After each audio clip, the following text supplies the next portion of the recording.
It is Sunday morning. We're getting ready to get packed up and go to the Maze District. Yesterday we had a great day, and I'll put a video up above about all that. We went to Goblin Valley State Park, we went to Wild Horse Trail, we did a trail that was right there. Phil got caught in the mud. It was a great adventure, a lot of fun. But today we start the Maze District. Last night, even though we're in this beautiful little canyon here, it rained and there was lightning and thunder, and we didn't sleep very good. So we're a little groggy this morning, getting things up and running. Katarina's fixing some awesome breakfast here. We got like some sausage egg croissants going on. Can't wait for a great breakfast. We got a fire started to warm up a little bit. We got the coffee ready. We're all good to go.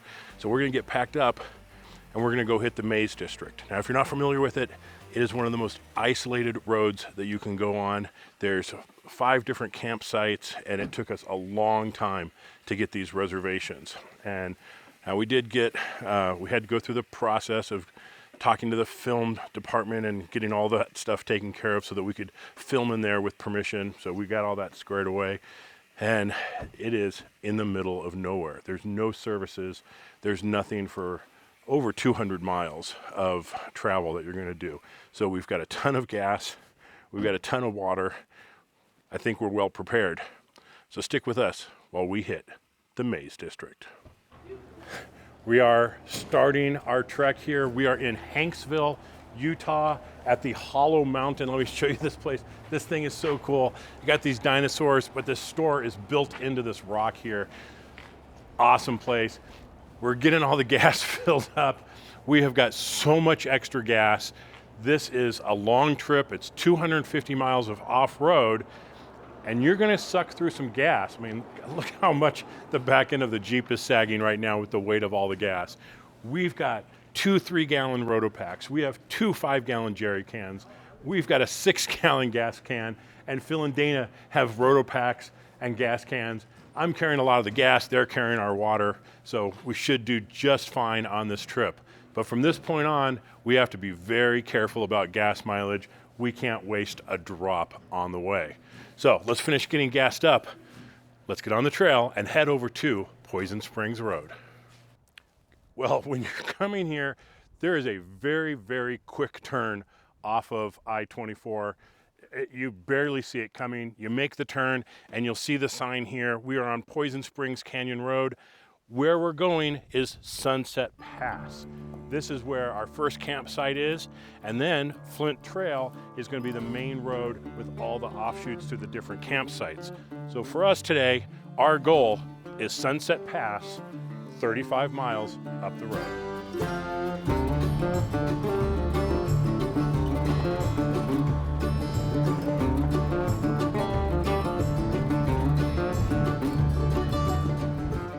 As we said, we're doing more than Poison Springs Road on this trip. We're doing the entire Maze District.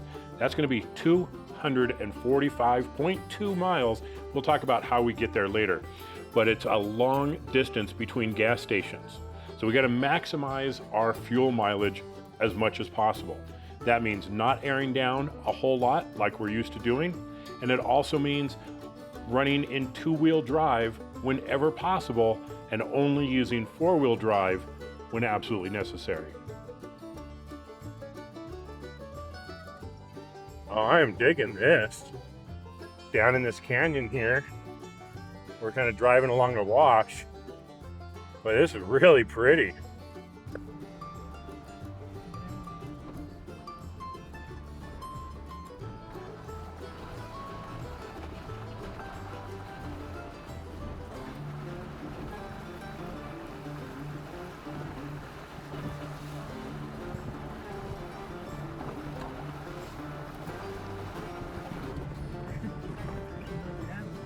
We are back at it with more water.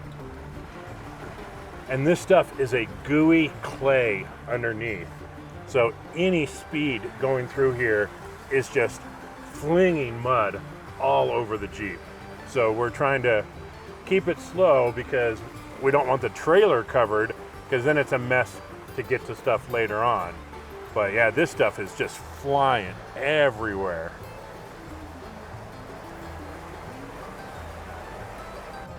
And more water. This one looks like it might be a little deep, but no problem. Chipmunk crossed it. Yep. Well, aren't you glad you washed all the mud off yesterday? So glad.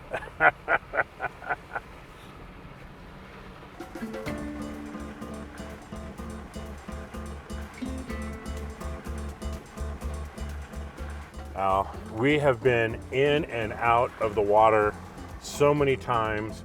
We've probably been actually driving with wheels in the water for about 2 miles. And now, I mean, the Jeep is filthy. It's completely covered in mud. There's nothing we can do about it. But, you know, oh well, you know, with the rain from yesterday and last night, there's just some extra water in here today. And it's making for some slower going just to try and keep from getting totally gummed up with mud.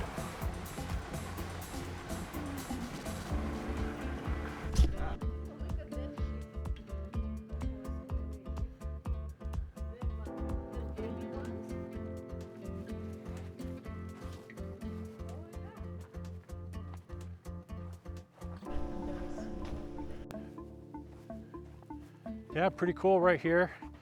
Again, we're following trails off-road, and right here, waypoint 9, we've got some cool petroglyphs. Kind of neat.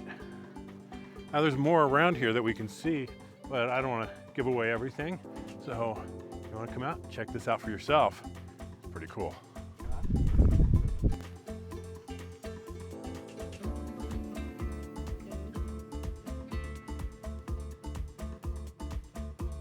Look at this.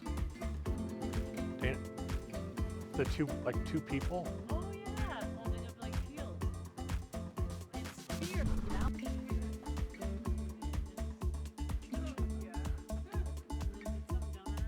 Yeah, oh yeah.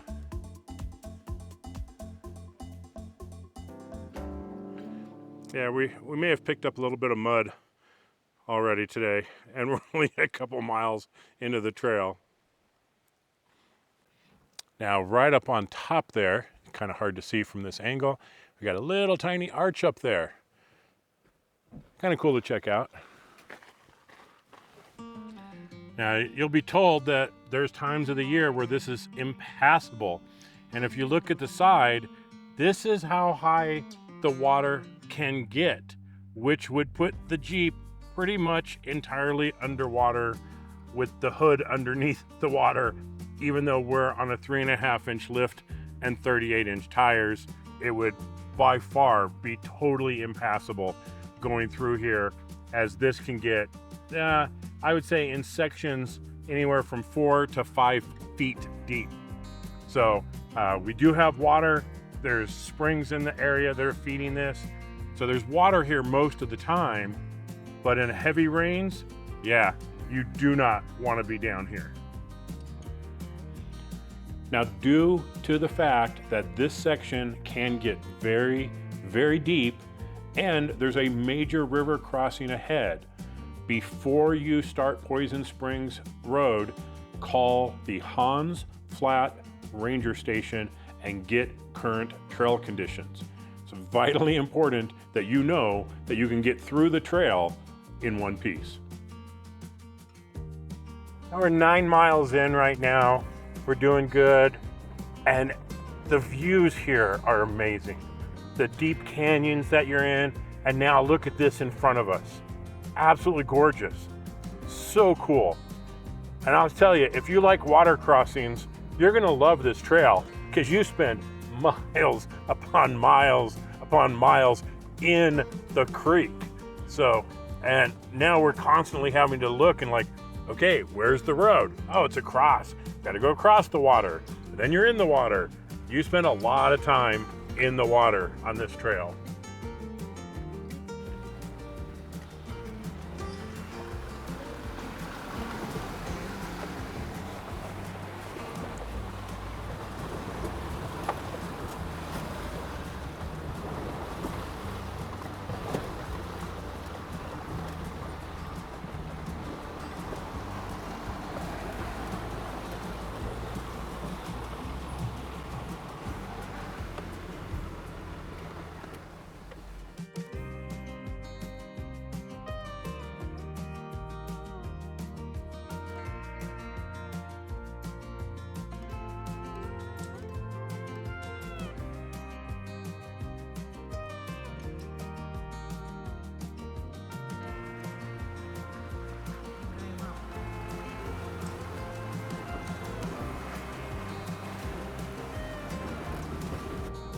Poison Springs just gets better and better.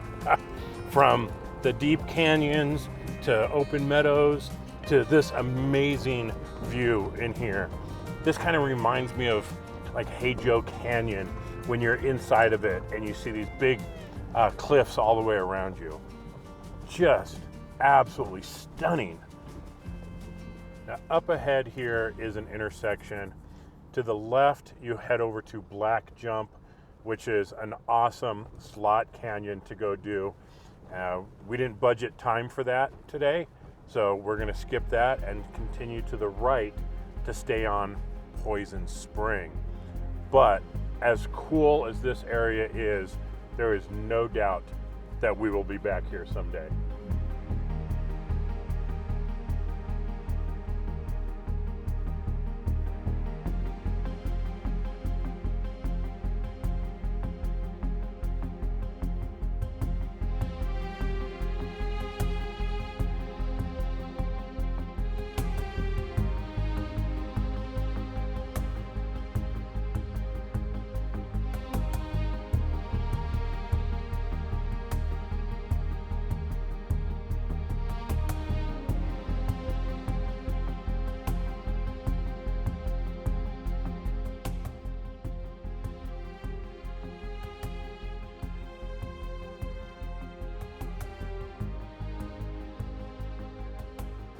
Yeah, this is a steep descent here, so I'm dropping it into 4 low, and I'm gonna run like manual 2 so I can use some engine braking as we go down this really, really steep descent here. Because if I used brake, I'm definitely gonna overheat my brakes with the added weight of the trailer. Now, how much weight are we at right now? Which is a very good question. But loaded up with the Jeep and the trailer and everything on it, we are about 9,200 pounds. So we are running pretty heavy right now.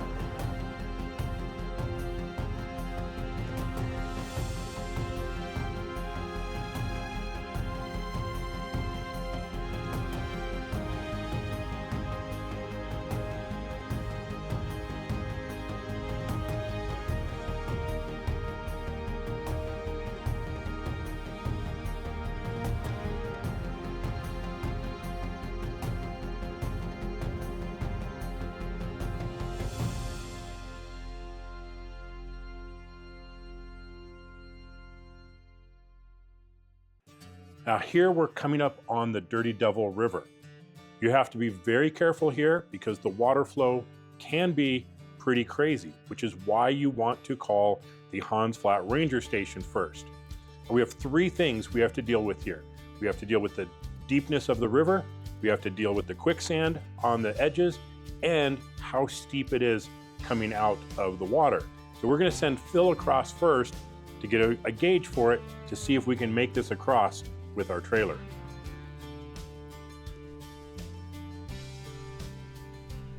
So after we saw Phil go down into the river and back out, we decided it was too steep for us to go in the river there. Fortunately, it did look like there was a way around it. We had to do just this tiny little detour and then drive through the river a little bit, make a big turn, and we should be able to pull right out of the river. So we're gonna take a little scenic journey here through the river and see if we can make it through and get ourselves out.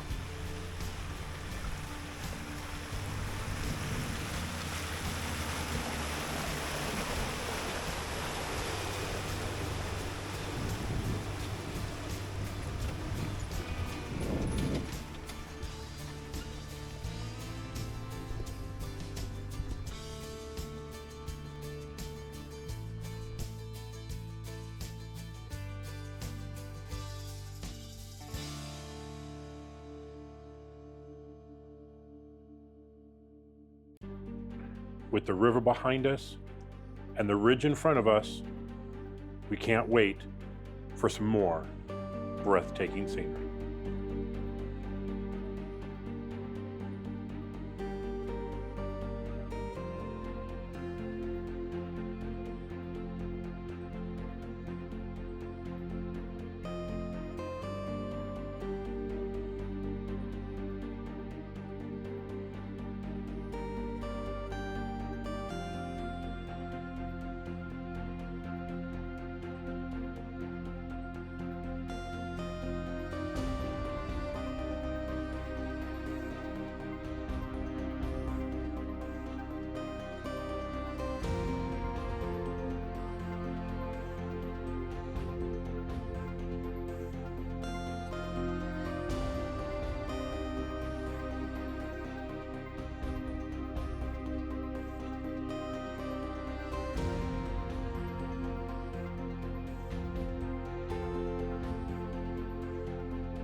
Whoa.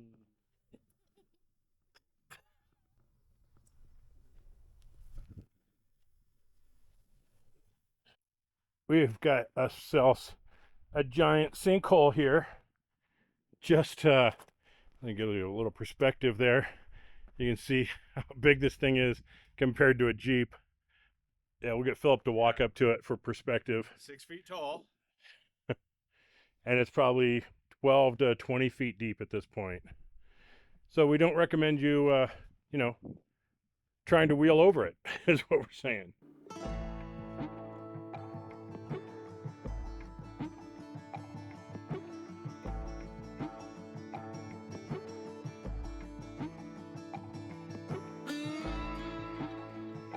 Right now we're about 25 miles in. We got 10 miles left to go, and things are getting a little trickier. There's some deeper washes and washouts here, and this is one of the worst ones that we've come across. And this is not only a problem for a long wheelbase vehicle, but when you're towing a trailer, things can get pretty dicey very quickly, and hopefully we're not going to do any damage as we roll down this hill. You're good.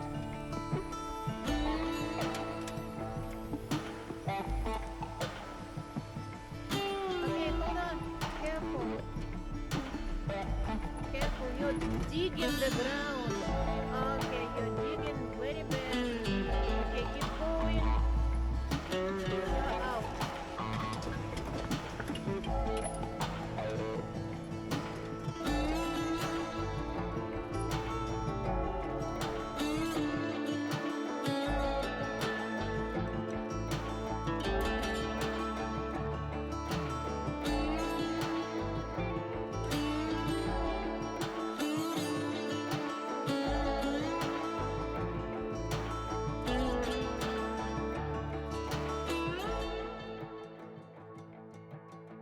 One thing about going on old trails is you never know what you're going to come across. Here, you might think that this is an old car, but it's not. It was actually converted into a trailer and towed out here for some reason at some point in time. You can actually see that on the front of the vehicle. There's actually a tongue and a hitch welded onto this car frame. Why anybody would do this is anybody's guess. And of course, no good junk pile is complete without a refrigerator.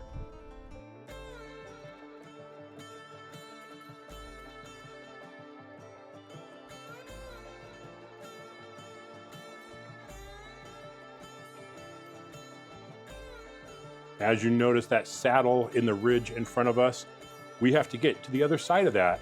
And to get there, we've got some serious climbing ahead of us.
It is the end of day one, and we have just finished Poison Spring, which puts us here at Sunset Camp. It's a beautiful spot. I mean, look at this view behind me over here. absolutely awesome. I'm gonna turn around, boom, look at that. Some amazing views here at Sunset Camp. We're getting set up. We got the tribe trailer all outfitted, ready to go. Got the Alpha 2 tent set up. So we got that going. Phil and Dana are over there. They got their shift pod 2 or 3 put together. So we're getting camp set up. Then we're gonna have some dinner. And then tomorrow we wake up and we head to the dollhouse. That should be a lot of fun. But I gotta say, Poison Spring, epic. It's absolutely epic. If you can figure out how to just do Poison Spring as a trail someday, do it. It's absolutely phenomenal.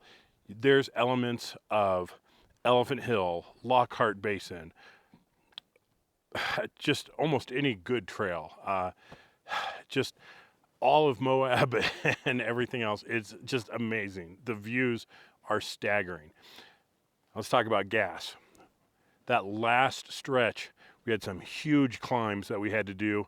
That dropped our average gas mileage down to 8.7 miles per gallon. Now, as long as we maintain 7 or better through the entire trip, we're going to have enough gas. So we should be good. I've taken the gas from the Rotopacks, the 6 gallons there, put it in the Jeep. We're topped off. We're fully full there. And I still have 16 gallons of gas left to go. So we should be in really, really good shape at this point. But you never know. Things can happen. But we're hoping for the best. Now, let's finish setting up and have some grub.